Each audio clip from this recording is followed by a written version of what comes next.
AP revenue శాఖపై CM Chandrababu సమీక్ష నిర్వహించారు. ఏపీలో త్వరలో కొత్త ల్యాండ్ పాస్ పుస్తకాల పంపిణీ చేయనున్నారు. భూ సమస్యలపైనే 80% అర్జీలు వస్తున్నాయని, రెవెన్యూ విషయంలో ప్రక్షాళన జరగాలని అన్నారు మంత్రి అనగాని సత్యప్రసాద్. స్పెషల్ మా సెక్రటరీ గారు మదనపల్లి వెళ్ళటం, అక్కడే 3 రోజులు ఉంటాం, దీనిపైన పూర్తి అధ్యయనం చేయటం, ఆ రిపోర్ట్ కూడా ఈరోజే గౌరవ ముఖ్యమంత్రి గారు కూడా ఇవ్వడం జరిగింది. వారు మదనపల్లి వెళ్ళినప్పుడు తండోపతండాలుగా ప్రజలు వచ్చి వారు జరిగిన అన్యాయం గురించి కూడా చెప్పారు. ఆ విషయం కూడా వారు పూర్తిగా వివరించారు. ఇమ్మీడియట్ యాక్షన్తో 2 ఆర్డీఓల్ని, గతంలో పనిచేసినటువంటి ఆర్డీఓ, ప్రస్తుతం ఉన్నటువంటి ఆర్డీఓ హరిప్రసాద్, గతంలో చేసినటువంటి ఆర్డీఓ మురళి, సీనియర్ అసిస్టెంట్ గౌతమ్ని కూడా సస్పెండ్ చేస్తూ ఆదేశాలు కూడా ఇవ్వడం జరిగింది. ఎందుకంటే ఈ రాష్ట్రంలో ల్యాండ్కి సంబంధించినటువంటి అంశాలే అతిపెద్ద సమస్యగా ఉన్నాయి. గత 5 సంవత్సరాల్లో అసైన్డ్ ల్యాండ్ అని చెప్పేసి ఒక విధానం తీసుకొచ్చారు. అసలు అది ఎవరు అసైన్ అయిన తర్వాత ఎవరు కొన్నారు, ఎక్కడి నుంచి ఎక్కడ చేతులు మారింది, ఎవరు రిజిస్టర్ అయింది, ఇట్లన్నిటిపైన కూడా తప్పకుండా అధ్యయనం చేసి మళ్ళా వచ్చే వారం కూడా పూర్తి వివరాలతో కూడా రమ్మని చెప్పేసి మా స్పెషల్ చీఫ్ సెక్రటరీ గారికి, మాకు కూడా గౌరవ ముఖ్యమంత్రి గారు చెప్పడం జరిగింది. అలాగే ఎన్ని 22A పెట్టారు, ఎన్ని తీసేశారు, దాని ద్వారా ఎవరికి లబ్ధి పొందింది, ఆ లెక్కలన్నీ కూడా పూర్తి వివరాలతో కూడా తీసుకురమ్మని చెప్పడం జరిగింది. అలాగే పెరిగిన ఈ భూ వివాదాల నేపథ్యంలో ప్రజలకు ఎట్లా పరిష్కారం చేయగలం మనం, మెరుగైన విధానాలు. ఎందుకంటే ఏదైతే మనం గతంలో కూడా చెప్పాము, అసెంబ్లీలో కూడా చెప్పాము, గౌరవ ముఖ్యమంత్రి గారు చెప్పారు, ఏదైతే ల్యాండ్ గ్రాబింగ్ యాక్ట్ తీసుకొస్తా అని చెప్పారో దానిపైన కూడా మెరుగ్గా అధ్యయనం చేసి 1982లో ఆంధ్రప్రదేశ్ ల్యాండ్ గ్రాబింగ్ యాక్ట్ ఉండేది. దాని తర్వాత దాన్ని అధ్యయనం చేసి పటిష్టంగా గుజరాత్ వాళ్ళు తెచ్చారు. దానికంటే కూడా స్ట్రింజెంట్గా, ఎందుకంటే ఏదైతే దళితులకు ఇచ్చినటువంటి భూమి అన్యాక్రాంతం అవటం, హౌసింగ్ సైట్స్ పేరుతో చెప్పి చేతులు మార్చి గవర్నమెంట్ నుంచి కూడా డబ్బులు సంపాదించుకునే విధంగా గత 5 సంవత్సరాలు జరిగిన పరిస్థితి చూసాం. అలాగే గత 5 సంవత్సరాల వైసీపీ పరిపాలనలో భూ పందేరాలు కూడా విపరీతంగా చేశారు. ఆ చేసినటువంటి భూ పందేరాలు కూడా దానిపైన సమీక్షించి దాన్ని ఎలా ట్యాకిల్ చేయాలని కూడా ఈ వచ్చే వారం చేసే రివ్యూలో కూడా తీసుకురమ్మని కూడా చెప్పారు. ఏదైతే ప్రైవేట్ వ్యక్తులకు దోచిపెట్టారో దాన్ని దుర్వినియోగం అయిపోతే తప్పకుండా దాన్ని అగైన్ రిపీల్ చేసి, అంటే వాళ్ళ దగ్గర నుంచి వెనక్కి ఎలా తీసుకోవాలని చెప్పేసి కూడా సమీక్షించడం జరిగింది. మరి ముఖ్యంగా ఏదైతే భూ సర్వే పేరుతో సర్వే అనేది ప్రోగ్రామ్, డిజిటలైజేషన్ అనేది చాలా మంచి ప్రోగ్రాం, కానీ ఇతనికి ఉన్నటువంటి బొమ్మల పిచ్చితో స్టేట్ నుంచి కూడా ఏదైతే కేంద్రం ఇచ్చినటువంటి సపోర్ట్ని సర్వేకి వాడుతూ స్టేట్ నుంచి కూడా అతని బొమ్మల పిచ్చి కోసం ఈ సర్వే రాళ్ళు అని చెప్పేసి, అయితే పాస్బుక్ల కోసం అని చెప్పేసి ప్రజాధనాన్ని వేస్ట్ చేశారు. దానిపైన చర్చ జరిగింది. ఏదైతే సరిహద్దు రాళ్ళు అతని పేరు మీద చెక్కించుకున్నాడో దాటిల్ని మళ్ళా గ్రామ అభివృద్ధి కోసం ఉపయోగించే విధంగా ఎట్లా చేస్తే బాగుంటుందో, అలాగే ఈ యొక్క సర్వే మూలంగా వచ్చినటువంటి ఉత్పన్నమైనటువంటి ఇబ్బందులన్నిటి కూడా మళ్ళా గ్రామ సభలు పెట్టి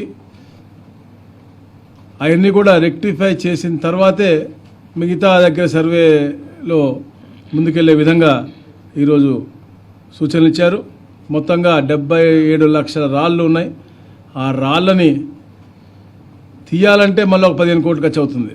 ఏదో పేరు తీయాలన్నా కూడా అసలు అతని పేరు ఎందుకు పెట్టుకున్నాడో అతనికి తెలియట్లేదు. అలాగే పాస్బుక్లు కూడా రాబోయే రోజుల్లో పట్టాదారు పాస్ బుక్లు కూడా రాజముద్రతోనే, ఎందుకంటే అందరూ కూడా గర్వంగా గతంలో చూసేవాళ్ళు, చాలా గర్వంగా పెట్టుకునేవాళ్ళు.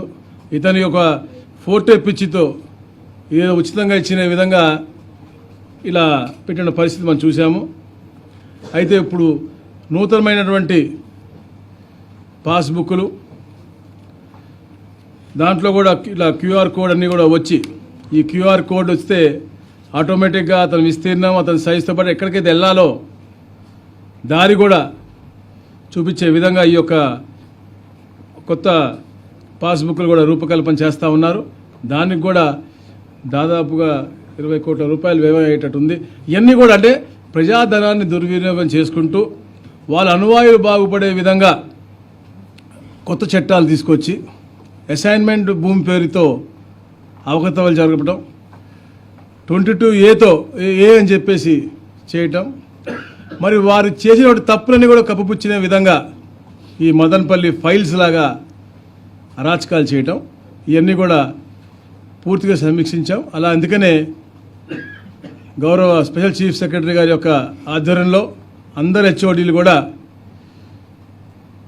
ముఖ్యంగా ఎక్కడైతే ఎక్కువగా జరిగిన విశాఖపట్నం, ఉమ్మడి చిత్తూరు, నెల్లూరు, ఒంగోలు ఈ ప్రాంతంలో వచ్చే వారమే పర్యటిస్తారు. అక్కడ ఉన్నటువంటి ఆల్ పబ్లిక్ గ్రీవ్స్, మరి ముఖ్యంగా అసైన్మెంట్వి మేము ఎట్లా కూడా అధికారుల పరంగా రివర్స్గా ఎవరికి ఎలా రిజిస్టర్ అయినాయి, ఎవరి పేరు మీద అసైన్ అయినాయి, ఆ అసైన్ని ముందు ఏంటి తర్వాత అన్నీ కూడా మేము కూడా అవన్నీ కూడా పరిశీలించి అన్నీ కూడా డాక్యుమెంటరీ ప్రూఫ్స్ తీస్తాము. దాంతోపాటు వీరు కూడా వెళ్ళి అక్కడ గ్రీఫ్స్ తీసుకుని అవన్నీ కూడా సత్వరంగా పరిష్కరించే విధంగా ఒక ప్రణాళికాబద్ధంగా ముందుకు వెళ్తా ఉన్నాం. దాని తర్వాత 13 జిల్లాల హెడ్ క్వార్టర్స్ కూడా వెళ్ళి, ఎందుకంటే రెవెన్యూలో ఉన్నటువంటి సమస్యలు ఇంత చెప్పినట్టుగా ఏ డిపార్ట్మెంట్లో కూడా సమస్యలు లేవు.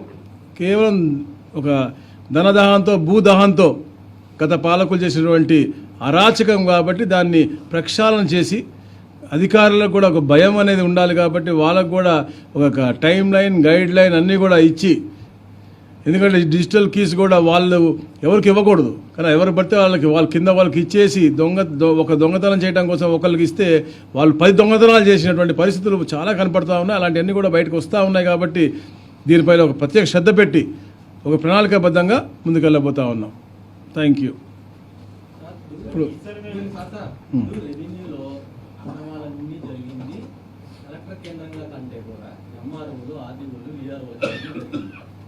దాదాపు ఆర్డీఓలు ఎవరు ఎక్కువ చోట్ల ట్రాన్స్ఫర్స్ కూడా జరగలేదు. అలాంటప్పుడు వాళ్ళు చేసిన అక్రమాలు వాళ్ళే అట్లా మీకు ఇక్కడ అక్రమం జరిగింది ఎలా గుర్తిస్తారు మీరు? ఇక్కడ ఆర్డీఓలు ఎవరిని ఇక్కడ కూడా మేము పాయింట్ చేయట్లేదు. ఎప్పుడు కూడా సెంట్రలైజ్డ్గా కలెక్టర్స్, ఇప్పుడు అసైన్ భూమి ఉందనుకోండి, ఏది చేసినా కూడా కలెక్టర్ లెవెల్లో అయింది, లేకపోతే సెంట్రల్ వెబ్లాండ్లోనే అవుతుంది తప్ప ఎక్కడ కూడా కింద స్థాయిలో ఒక ప్రక్రియ ఉంది. 100% విఆర్ఓ చేసిన తర్వాత మీకు తహసీల్దార్ చేస్తారు, తర్వాత ఆర్డీఓ 5% చేస్తారు, దాని తర్వాత ప్రణాళికాబద్ధంగా పైకి వచ్చి ఒక హైరార్కీ మోడల్లోనే చేశారు తప్ప ఎక్కడ కూడా ఇది లేదు. అంటే ఇప్పుడు ఆర్డీఓ ట్రాన్స్ఫర్లు కూడా ఇప్పుడు జోనల్ వారీగా కూడా చేయమని చెప్పేసి ఇవాళే గౌరవ ముఖ్యమంత్రి గారు చెప్పారు. జోన్లో ఉన్నటువంటి అందరూ కూడా మార్పులు చేర్పులు ఏదన్నా ఒకటి చేయమని చెప్పేసి నేటివిటీ అంటే ఏదైతే కాన్స్టిట్యున్సీ నేటివిటీ ఉంటుందో ఆ నేటివిటీ కాకుండా జోన్ వారీగా ట్రాన్స్ఫర్ చేసుకునే విధానంగా కూడా ఈరోజు చెప్పారు. కాబట్టి అది కూడా రేపు ఎన్నికల్లో అందరూ కూడా ఒక లైన్లో వచ్చేస్తుంది. ఆర్డీఓస్ కూడా ప్రాబ్లం లేదు.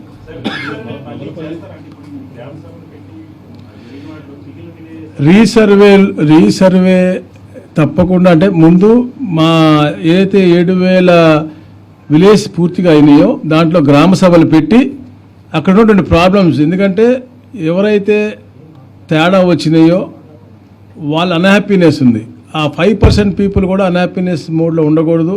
వాళ్ళకి కావాల్సినటువంటి రిజిస్ట్రేషన్ ప్రక్రియలో ఇబ్బంది జరగకూడదు. అలాగే ఏదైతే ఈ జాయింట్ ఎల్పిఎంస్ ఇష్యూస్ ఉన్నాయో, ఫిష్ పాండ్స్ ముఖ్యంగా, వాటికి కూడా ఫిష్ పాండ్స్లో మనకి చాలా సర్వే ప్రాబ్లమ్స్ వస్తూ ఉన్నాయి. కాబట్టి ఎందుకంటే జాయింట్ ఎల్పిఎం నెంబర్స్ వస్తూ ఉన్నాయి కాబట్టి ఆ ప్రాబ్లం కూడా రిజాల్వ్ చేసే విధంగా ఏదైతే పాత డాక్యుమెంట్ ఉందో ఆ డాక్యుమెంట్ ఆధారంగా వాళ్ళకి సపరేట్ ఎల్పిఎంస్ ఇచ్చే విధంగా ఒక కార్యాచరణ రూపకల్పన చేసి టైం లైన్ పెట్టుకుని అది కూడా పూర్తి చేసిన తర్వాత డెఫినెట్గా రీసర్వేకి విల్ గో హెడ్.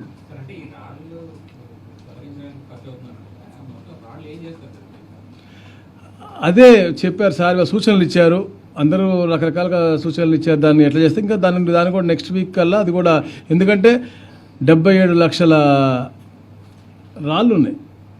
అవి ఉట్టి పేర్లు తొలగించాలంటేనే 12 నుంచి 15 కోట్ల రూపాయలు అవుతుంది. అది ప్రజాధనం.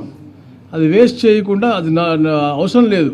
ఏదైతే మనకి బేసిక్ గ్రౌండ్ కంట్రోల్ యూనిట్ ఏదో బేసిక్ స్టోన్స్ ఉంటాయి, అవి ఒక్కటి ఉంటే టోటల్ దట్స్ మదర్ ఇదనమాట సర్వేకి. అది ఉంటే మిగతా అన్నీ కూడా లాంగిట్యూడ్ లాటిట్యూడ్ మూలంగా మనకు మొత్తం క్లియర్గా తెలిసిపోతుంది సర్వే. కానీ ఇవన్నీ అనవసరంగా కేవలం అతనికి ఉన్నటువంటి ఆ పేరు ఫోటో పిచ్చ మూలంగా ఇది ఒక వృధాగా డబ్బు. అది స్టేట్ బడ్జెట్ నుంచి 650 కోట్ల రూపాయలు వృధా చేసినటువంటి పరిస్థితి. దాని అది ఆ డబ్బు ఉంటే ఎన్నో సంస్కరణ చేసుకోవచ్చు. రెవెన్యూ సంస్కరణలు కూడా అయ్యాయి. ఈ రోజున ఎంఆర్ఓ ఆఫీసులు బాగాలేవు, ఆర్డీఓ ఆఫీసులు బాగాలేవు, సొంతంగా బిల్డింగులు కొన్ని దగ్గర లేవు, ఏసీలు పనిచేయవు, కంప్యూటర్ పనిచేయదు, క్యాటరేజీలు మార్చుకోవడానికి డబ్బులు లేవు. అలాంటి పరిస్థితి. కానీ ఇతను మాత్రం అతని ఫోటో కానీ అతని పేరు కానీ వేసుకుని సరిహద్దు రాళ్ళు మాత్రం ఏర్పాటు చేశాడు.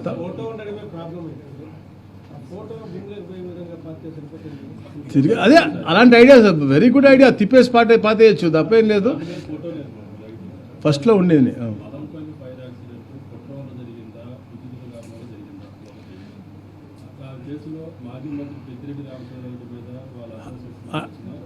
ఆ పేరు 100% మదన్పల్లి అనేది విద్యుత్ దాంతో జరగలేదు అని చెప్పేసి వాళ్ళు క్లియర్ కట్ రిపోర్ట్ ఇచ్చారు. ఆ రిపోర్ట్ కూడా మేము మీకు ఇస్తాము.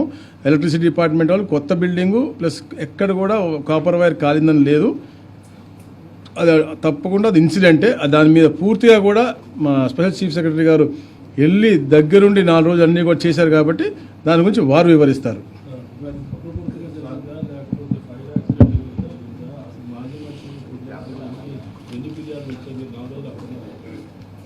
ఇప్పుడు అక్కడ కుట్రాపరంగా జరిగింది అని నేను మాత్రమే నమ్ముతున్నాను. దానికి కొన్ని కారణాలు ఉన్నాయి. ఒకటి 100%